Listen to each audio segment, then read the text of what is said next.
भारत के प्रधानमंत्री की एक गलती ने रो के 400 एजेंटों की हत्या करवा दी।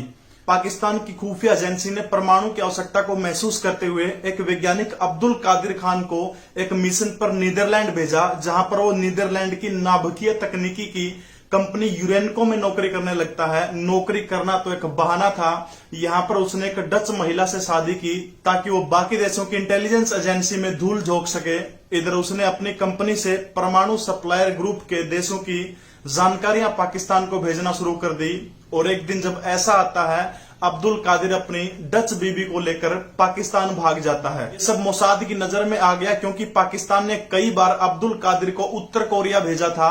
मोसाद इजराइल की खुफिया एजेंसी है, उसको शक था कि पाकिस्तान हथियारों के बदले उत्तर कोरिया को परमाणु की तकनीक उपलब्ध करवा रहा है। फिर एक दिन इजराइल की खुफिया एजेंसी मोसाद ने रो से वो जानकारी साझा की, जिससे भारतीय खुफिया एजेंसी रो के होश उड़ गए। जानकारी थी पाकिस्तान रावलपिंडी जिले के कहूटा शहर में अपना परमाणु संयंत्र बना रहा है और इसमें चीन और फ्रांस उसकी मदद कर रहे हैं। जैसे ही ये जानकारी भारतीय रो के अध्यक्ष RN काऊ के पास पहुंचती है, तो उन्होंने सबसे पहले पाकिस्तान में फैले रो के सभी एजेंट को इस मिशन पर लगा दिया और रो के एजेंट कहूटा शहर के नाई की दुकान के चक्कर काटने लगे।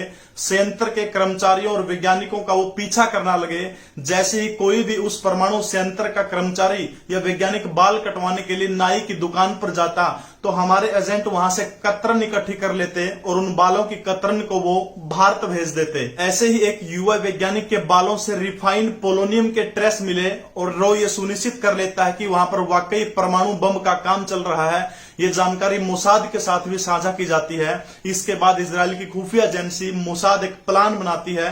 पाकिस्तान के पूरे प्लांट को तबाह करने के लिए उन्होंने तत्कालीन भारत के प्रधानमंत्री मोरारजी देसाई से बात की और बाद में इजराइल ने केवल भारत से 5 घंटों के लिए अपने जहाज भारत में लैंड करने की अनुमति मांगी, क्योंकि पूरे परमाणु प्लांट को तबाह करने के दौरान इजराइल के प्लेन में दोबारा से ईंधन भरने की जरूरत पड़ती। ये ठीक वैसा ही मिशन था जैसा इजराइल ने ईरान के साथ किया था। लेकिन भारतीय प्रधानमंत्री मोरारजी देसाई को यह लगता था कि मोसाद और रो जैसी एजेंसियां दोनों देशों का संबंध खराब कर सकती है, इसलिए उन्होंने इसे पाकिस्तान का आंतरिक मामला बताते हुए मोसाद को ऑपरेशन करने से रोक दिया। इधर रो के एक एजेंट ने पाकिस्तान के एक वैज्ञानिक को सारी खुफिया जानकारी कुछ पैसों के लालच में देने के लिए तैयार कर लिया। अब आपकी जानकारी के लिए बता दें कि जब भी खुफिया एजेंसी रो कोई ऐसा लेन देन करती है, तो उन पैसों का सारा हिसाब किताब प्रधानमंत्री करते हैं। इसके लिए RN काऊ सीधे तत्कालीन प्रधानमंत्री मोरारजी देसाई के पास ये जानकारी लेकर गए कि वैज्ञानिक के वायदे के अनुसार हमने पैसे देने हैं। जब RN काऊ उनसे पैसे मांगने लगे, तो मोरारजी देसाई इस बात के ऊपर बिफर गए और उन्होंने सीधे खरी खोटी सुनानी कर दी रो के तत्कालीन चीफ को।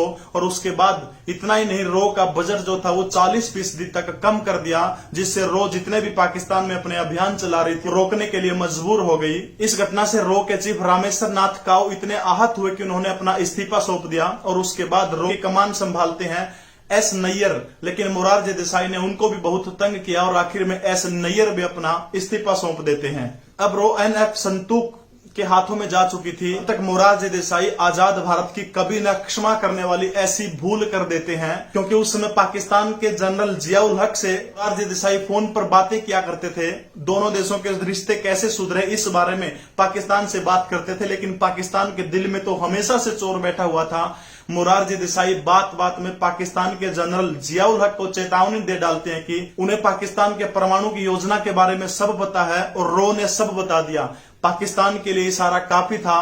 तब तक मोरारजी देसाई की वजह से रो अपने एजेंट्स को पाकिस्तान से भारत बुलाना शुरू कर देता है। जितने लोग आ जाते हैं वो बच जाते हैं, लेकिन लगभग 400 के करीब एजेंट पाकिस्तान में रह गए, जिन्हें पाकिस्तान की तत्कालीन खुफिया एजेंसी ISI ने यातना देकर बुरी तरह से मारने का काम किया था।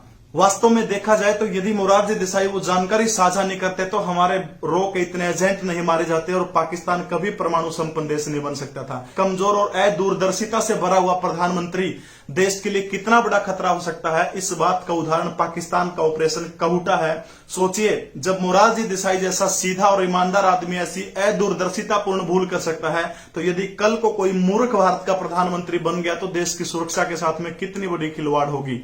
इंटेलिजेंस एजेंसी के एजेंट देश को छोड़कर दूसरे देशों में गुमनाम रहते हैं। अगर मर जाए तो उन्हें कोई भी पहचान करने से इनकार कर देता है, उन्हें कोई वीर चक्कर नहीं मिलता, वो अपने परिवार से सालों तक दूर रहते हैं। पकड़े जाने पर दुश्मन देश उनको ऐसी कड़ी यातनाएं देता है और उसके बावजूद मोरारजी देसाई जैसे प्रधानमंत्री अदूरदर्शिता का निर्णय लेकर के रो के एजेंटों की हत्या करवा देते हैं। दोस्तों, कहानी कैसी लगी कमेंट जरूर करिएगा। चैनल नया है, सब्सक्राइब करें। जय हिंद, जय श्री राम।